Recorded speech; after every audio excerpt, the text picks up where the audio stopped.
Hello everyone, I am Pihu. और आज मैं आपको बताने जा रही हूँ कि ग्रैटिट्यूड के थ्रू आप अपनी किसी भी विश को कैसे क्रिएट कर सकते हो, अपने वर्टेक्स में तैयार कर सकते हो। तो यहाँ पर मैंने आपको 31 पे बताया था कि आपको अपनी विश लिस्ट तैयार करनी है। इट मीन्स कि पहले आपको 2024 को अपना ग्रैटिट्यूड दिया था, फिर 25 को वेलकम करते हुए अपनी सारी विश को लिखना है कि मेरे पास क्या क्या इस 2025 में है। जैसे कि I have a perfect health, I have a perfect relationship, loving relationship, या फिर आई हैव अ जितना भी पैसा है आप कमाना चाहते हो इस 2025 में, वो पूरा कर दें। ठीक है कि इस साल में मैंने इतना पैसा अर्न किया है।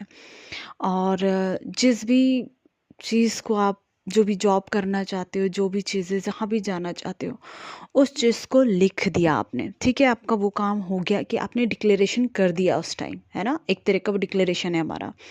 अब आपको क्या करना है कि हर दिन आपको ग्रैटिट्यूड देना है।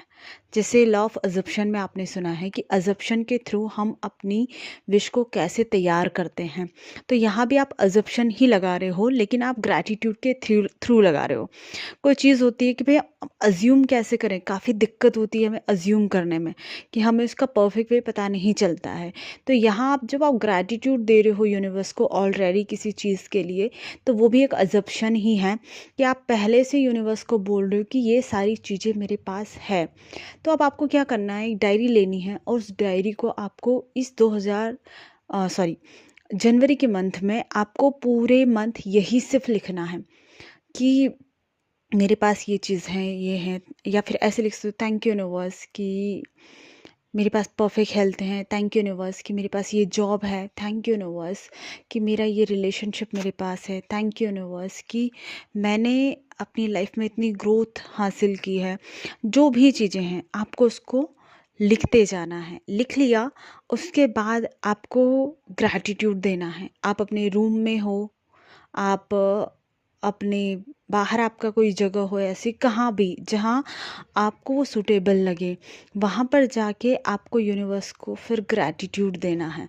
ये ग्रैटिट्यूड होता है हमारा रिसीविंग मूड वाला, कि हम जब जाते हैं ये खुले आसमान के नीचे या फिर अपने घर में या कहीं पर भी, आप जब चलते फिरते करते हो तो एक एनर्जी आपकी लगती है। आपकी जो पूरा बॉडी सिस्टम वो भी एक्टिवेट हो जाता है, न्यूरॉन्स आपके एक्टिवेट हो जाते हैं जब आप इसको किसी मसल्स के थ्रू, क्योंकि आप लिख के भी कर रहे हो तो आपकी मसल्स लग रही है, लेकिन आप चल भी रहे हो तो आपके पूरा शरीर एक्टिवेट है यहाँ पर। तो वो हर कोई आपको एक गवाही दे रहा है कि आप किसी चीज़ के लिए उसको, यूनिवर्स को धन्यवाद दे रहे हो। और जब आप ऐसा करोगे तो हर चीज़ बहुत ही पावरफुल तरीके से इजीली आपकी ओर अट्रैक्ट होगी, क्योंकि वो आप एक अजप्शन ही बना रहे हो अपना कि सब कुछ मेरे पास है। शुरुआत में बिलीव थोड़ा कम होगा, लेकिन जैसे जैसे धीरे धीरे करते जाओगे आपका सबकॉन्शियस माइंड इस चीज़ को पकड़ता जाएगा।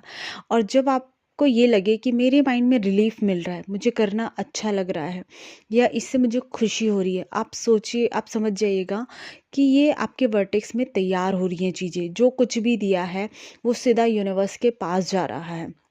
अब यूनिवर्स आपको उस वर्टेक्स में तैयार करके बहुत जल्दी फिर से आपको उसको फिजिकल वे में उन चीज़ों को लौटा देगा, क्योंकि आप जो भी देते हो यूनिवर्स आपको फिर से रिटर्न देता ही देता है, चाहे वो कोई भी थॉट हो। तो अब हमें पता है कि हमारा हर एक थॉट क्रिएट होता है, तो मैं उसी थॉट पर एनर्जी दूंगी जो थॉट मुझे पॉजिटिव चाहिए। जो थॉट मुझे नहीं चाहिए मैं उस थॉट को उसी टाइम डिनाई कर दूंगी कि नहीं यूनिवर्स, मुझे जस्ट नहीं चाहिए। कैसे भी उसको कि भाई डिलीट कर दो, कुछ भी बोल दो उसको कि नहीं ये चीज़ मेरी लाइफ में नहीं है, या फिर ये बोलो कि हाँ सिर्फ ये चीज़ मेरी लाइफ में है और इससे मुझे खुशी मिलती है। इस तरीके से आप पूरे मंथ करें, जिससे कि आप अपना वर्टेक्स तैयार करते हो, आप अपना क्रिएशन तैयार करते हो अपने सबकॉन्शियस माइंड में। और जैसे ये सबकॉन्शियस माइंड में चली जाती है, उसके बाद ये मैनिफेस्टेशन आपकी फिजिकल में दिखने लगती है। तो थैंक यू सो मच मुझसे जुड़ने के लिए। Thank you.